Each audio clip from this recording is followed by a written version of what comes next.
नमस्कार, मी विशाल परदेशी. या बुलेटिनमध्ये आपलं सगळ्यांचं स्वागत. सुप्रभात. सुरुवात करूयात एका महत्त्वाच्या ब्रेकिंग न्यूजने. नाशिकमध्ये भीषण बस अपघात झाला. नाशिकमधल्या वणी घाटामध्ये बस कोसळली. बसमध्ये 15 ते 20 प्रवासी असल्याची माहिती मिळते.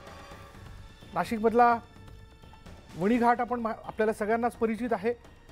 या वणी घाटामध्ये एक बस कोसळली आणि या बसमध्ये 15 ते 20 प्रवासी असल्याची माहिती आहे. याच विषयी आपण बोलणार आहोत. आमचे प्रतिनिधी लक्ष्मण घाटोळ आता क्षणाला आपल्या बरोबर आहे. लक्ष्मण, हा वणी घाट म्हणजे नेमका कुठला? सप्तशृंगी गडावर जाण्याचा तिथंच हा अपघात झाला आहे का?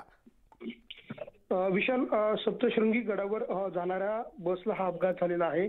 खरं तर ही बस घाटातनं जात असताना बस चालकाचा बसवरील ताबा सुटल्यामुळे ही बस जी आहे ती घाटामध्ये कोसळलेली आहे. मात्र सुदैवानं ही बस घाटामध्ये असलेल्या अर्थात डोंगरावर असलेल्या झाडींमध्ये अडकल्याची माहिती आहे आणि या बसमध्ये देखील 15 ते 20 प्रवासी जे आहेत ते अद्यापही बसमध्ये अडकलेले आहे आणि या सगळ्या प्रवाशांना त्या बसमधून काढण्याची प्रयत्न जे आहे ते आता केले जातात. याचं कारण आहे तो दरीचा जर घाट आपण त्याचा विचार केला तर अतिशय निमुळता आहे, खोल आहे आणि अतिशय भिंतीसारखा तो सगळा डोंगर भाग आहे आणि अशा भागामध्ये ही बस अडकलेली आहे आणि ज्या झाडावरच्या आधारावर ती बस अडकलेली आहे त्या झाडाच्या आधारावरून त्या बसमध्ये अडकलेल्या लोकांना काढण्याचं मोठं आव्हान जे आहे ते यंत्रणांच्या समोर आहे. याचं कारण असं आहे की जर ते झाडाचा मांदा जर तुटला तर निश्चितपणे ही बस पुन्हा पुढच्या दरीच्या भागामध्ये कोसळू शकते. ऑलरेडी ही बस जी आहे ती 20 ते 25 फूट खाली खोल दरीमध्ये कोसळत आलेली आहे आणि त्यानंतर ती एका झाडाला अडकलेली आहे आणि आता त्या ठिकाणी त्या बसमध्ये अडकलेल्या लोकांच्या बचावासाठी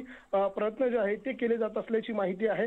या बसमध्ये 15 ते 20 प्रवासी आहे. यामध्ये आता जखमींची संख्या किती आहे आणि नेमकं या दुर्घटनेमध्ये आणखी किती लोकांना किती हानी झाली आहे हे समजू शकलेलं नाहीये. मात्र आता प्रशासनातले अधिकारी जे आहे ते घटनास्थळाकडे जात आहे. नाशिक जिल्ह्याचे पालकमंत्री, मी यापूर्वी सांगितलं की पालकमंत्री दादा भुसे जे आहे ते स्वतः जात आहे. नाशिक जिल्ह्याचे विभागीय आयुक्त राधाकृष्ण गमे जे आहे ते देखील घटनास्थळाकडे निघालेले आहे. शहाजी उमाप जे पोलीस अधीक्षक आहे ते देखील घटनास्थळाकडे निघाले. असे सगळेच अधिकारी आता घटनास्थळाकडे रवाना होत आहेत. त्यामुळे पुढच्या काही वेळामध्ये या दुर्घटनेची माहिती जी आहे ती समोर येईल. मात्र एक मोठी दुर्घटना विशाल म्हणता येईल नाशिकच्या वणी घाटामध्ये. आपल्याला माहिती आहे यापूर्वी देखील वणी घाटामध्ये काही वर्षांपूर्वी एक दुर्घटना घडली होती. त्या दुर्घटनेमध्ये बस पूर्णतः घाटात खाली कोसळली होती. त्यामध्ये अनेक लोकांचा मृत्यू झाला होता आणि त्याच प्रकारे ही बस जी आहे ती घाटात कोसळलेली आहे. मात्र सुदैवानं ही बस एका झाडाला अडकल्यामुळे पुढची दुर्घटना जी आहे ती टळलेली असली तरी बसमध्ये अडकलेल्या लोकांना बाहेर काढण्याचं एक मोठं आव्हान, चॅलेंज आहे ते यंत्रणांच्या समोर असणार आहे.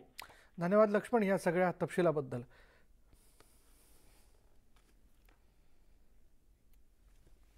आता जाणून घेणार आहोत